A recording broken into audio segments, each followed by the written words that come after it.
नमस्कार दोस्तों, जैसा कि आप जानते हैं कि अपने चैनल बिजनौर वाइन्स के माध्यम से हम लगातार ये प्रयास करते रहते हैं कि अपने ज़िला बिजनौर के इतिहास को, इसकी ऐतिहासिकता को हम आपके सामने उजागर कर सकें, क्योंकि हम सभी जानते हैं कि हरिद्वार को देवभूमि कहा जाता है, लेकिन हमारा ज़िला बिजनौर भी किसी देवभूमि से कम नहीं है। यहाँ पर ऐसे ऐसे प्राचीन स्थल हैं, इतने पवित्र स्थान हैं, इतने सिद्ध पुरुष यहाँ पर हुए हैं कि उनकी खोज करते करते हम भी काफ़ी कुछ जान चुके हैं, लेकिन अब भी हम बहुत अज्ञानी हैं और हमारे मन में बहुत से प्रश्न हैं अब भी। लेकिन आज हमें एक ऐसे व्यक्ति मिले हैं शायद जिनसे हमें इन सारे प्रश्नों का उत्तर मिल पाएगा। तो आइए आज आपका भी परिचय कराते हैं और आपकी और अपनी जिज्ञासा को शांत करने का प्रयास करते हैं। तो सबसे पहले परिचय दीजिए अपना। हाँ जी, मैं स्वामी रामदास परमहंस, गुरु परमेश्वर दास जी महाराज। मैं स्वामी रामदास परमहंस डिस्ट्रिक्ट बिजनौर को ही बिलोंग करता हूँ। मेरी जन्मभूमि डिस्ट्रिक्ट बिजनौर की है।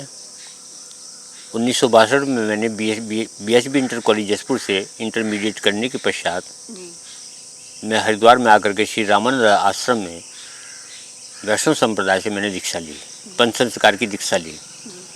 उसके पश्चात मेरे गुरु महाराज ने मुझे गुजरात में एक मठ के ऊपर में भेज दिया कि वहाँ जाकर के आप अपना कर्मकांड शिक्षा दीक्षा पूरी करो।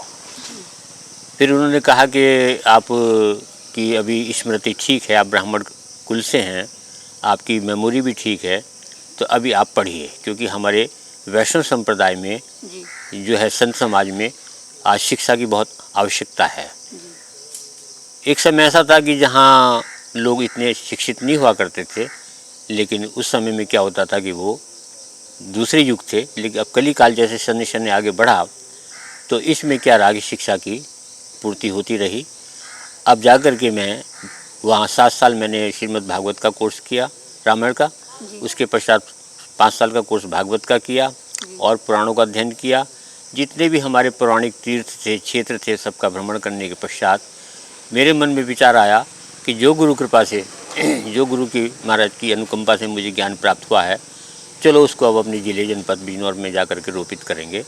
तो मैं आज 26 वर्ष से यहाँ एक भट्टे वाले सिद्ध बाबा के मंदिर के नाम से यहाँ का बहुत प्राचीन थला है, जो अपने में पौराणिक भी है और अपने में एक सिद्ध थला है, जहाँ पर हर सोमवार को हज़ारों की संख्या में यात्री दर्शन करने के लिए आते हैं, प्रसाद चाहते हैं।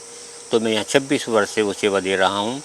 इस क्षेत्र के लोग, हमारे थाना नांगल के क्षेत्र के जो लोग यहाँ के रहने वाले हैं, उन्होंने मेरे से कहा कि परमहंस जी, हम आपको 30 बीघा ज़मीन देते हैं, आप यहाँ एक विद्यालय खोल दीजिए। मैंने यहाँ एक विद्यालय खोला, 450 बच्चों की यहाँ इस संख्या रही, लेकिन आर्थिक अभाव के कारण से, शुल्क बच्चों का फीस वगैरह ना मिलने के कारण से वो प्रोग्राम मेरा आगे नहीं बढ़ पाया। तो फिर ना तो आश्रम ही बन पाया, ना ही विद्यालय चल पा रहा था। तो फिर कुछ यहाँ बुद्धिजीवियों ने कहा कि आप स्कूल बंद कर दीजिए और इस आश्रम की देख रेख कीजिए। तो अब मेरे पास 9 बीघा ज़मीन है केवल, बाकी सब ज़मीनें लोगों ने एक्वायर कर ली।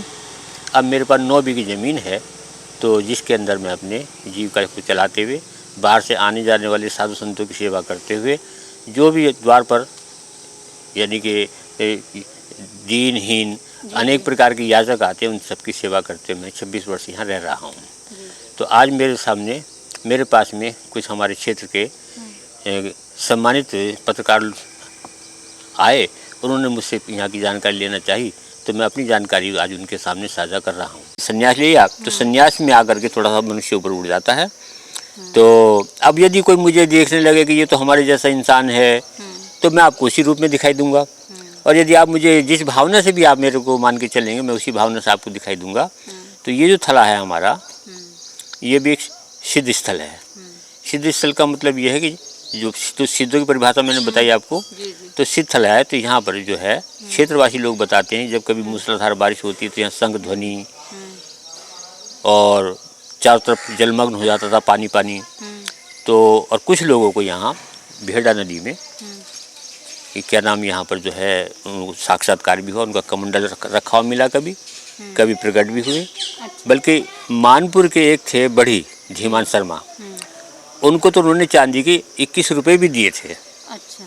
हाँ कि ले जा, और एक चांदी का लोटा भी दिया था उसको। अच्छा। वो यहाँ रात को सोए हुए थे हम्म। महात्मा के रूप में, उसने उनके लाठी मार दी थी। अच्छा। मालूम नहीं रहा अज्ञान अवस्था में। हाँ। फिर जब बाद में पता चला तो फिर क्षमा कर दिया था उसको, हाँ। लेकिन उसका वो पूरा परिवार ही खत्म हो गया था देखिए। अच्छा। तो यहाँ 9 भट्टे वाले आए तो भट्टे वालों को भी सब चेतावनी दी इन्होंने हाँ। कि यहाँ तुम भट्टा लगाओ लेकिन यहाँ मांस मदिरा का सेवन मत करना। जी। किसी ने माना, किसी ने नहीं माना। हम्म। जिसने माना उसको आज यहाँ सब चीज़ें, 9 भट्टे वाले उजड़ के चले गए यहाँ से। तो बाबू राजपाल सिंह यहाँ कामयाब हुए, अच्छा। और नहीं उससे पहले 8 भट्टे वाले यहाँ से सब अपना नुकसान उठा कर चले गए। तो देखिए बहुत सारे पुराणों का अध्ययन किया है और इतनी जानकारी हमें भी नहीं है, और अगर बातचीत करने बैठें तो शायद शाम तक भी ये बातें ख़त्म नहीं होंगी, क्योंकि सुनने में मुझे भी बहुत रस आ रहा है, लेकिन इतनी लंबी वीडियो हम नहीं कर सकते। हम प्रयास करेंगे कि एक बार फिर इनसे साक्षात्कार आपका कराएं। तो ये वीडियो यहीं समाप्त करते हैं। नमस्कार।